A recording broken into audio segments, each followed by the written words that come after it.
Oysha onamiz radhiyallohu anha nomlari bilan nomlangan Oysha ustunining shundoqqina yonida Abu Luboba yoki Tavba ustuni bor.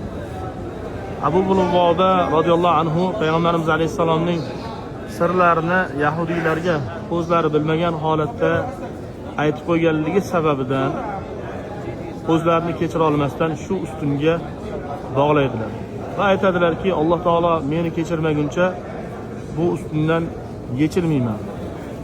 Payg'ambarimiz sollallohu alayhi vasallam bu hodisani eshitadilar va aytadilar, agar Abu Luboba kelib mendan kechirim so'raganda kechirgan bo'lardim, lekin shuni qasd qilibdimi, demak Alloh taolo uni kechirmaguncha shu yerda qola qolsin dedilar. Tavba surasining 102-oyatida Alloh azza va jalla Abu Lubobani tavbasini qabul qilganligini oyat o'laroq nozil qilganidan keyin payg'ambarimiz sollallohu alayhi vasallam aynan o'zlari kelib Abu Lubobani mana shu yerga o'zini bog'latgan ustundan ozod qilib muborak qo'llari bilan yechib yuboradi.